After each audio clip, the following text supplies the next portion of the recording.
21 এপ্রিলই পালিত হবে পবিত্র শবে বরাত। 11 সদস্যের উপকমিটির পর্যালোচনার পর আজ বিকেলে সচিবালয়ে সিদ্ধান্তের কথা জানিয়েছেন ধর্ম প্রতিমন্ত্রী শেখ মোহাম্মদ আব্দুল্লাহ। তিনি জানিয়েছেন, শাবান মাসের চাঁদ দেখা নিয়ে কোনো বিভ্রান্তি নেই। সিয়াম সাধনার মাস রমজানের আগমনী বার্তা নিয়ে আসে শবে বরাত, তাই মুসলিম বিশ্বে এ রাতের গুরুত্ব অনেক।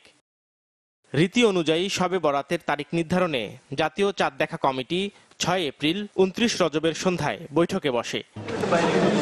সারা দেশ থেকে প্রাপ্ত তথ্য পর্যালোচনা করে কমিটির প্রধান ধর্ম প্রতিমন্ত্রী ঘোষণা দেন, দেশের কোথাও শাবান মাসের চাঁদ দেখা যায়নি, তাই 21 এপ্রিল পবিত্র শবে বরাত।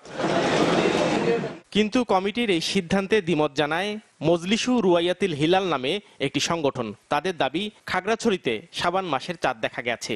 এই বিতর্ক অবসানে উপকমিটি গঠন করে মন্ত্রণালয়। চাঁদ দেখা বিষয়টা একটা ধর্মীয় ব্যাপার, এই ব্যাপারেও আমরা কোনো সিদ্ধান্ত চাপাই দেওয়ার মতো কোনো সিদ্ধান্ত গ্রহণ করি নাই এবং করব না। চাঁদ দেখা নিয়ে এই বিভ্রান্তি গড়ায় দেশের সর্বোচ্চ আদালতেও। তবে হাইকোর্টের 3 বেঞ্চ ঘুরেও কোনো আদেশ পাননি রিটকারীরা। আদালতের সাফ জবাব, এটি ধর্মীয় ইস্যু, আদালতের নয়। উপস্থিত মঙ্গলবার সচিবালয়ে ধর্ম প্রতিমন্ত্রী জানান, চাঁদ দেখা ইস্যুতে গঠিত উপকমিটির কাছে সাক্ষ্য দিতে কেউ আসেননি, তাই শরিয়া মোতাবেক আগের সিদ্ধান্তেই বহাল থাকলো।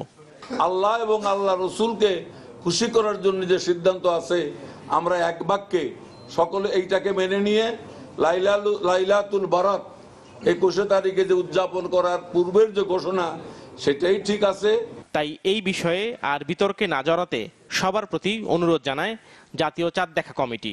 তারা আবার কিছু কথাবার্তা বলাবলি করুক, সে জিনিসটা ভালো হবে না। নাফিউল ইসলাম লিংকন, চ্যানেল 24, ঢাকা।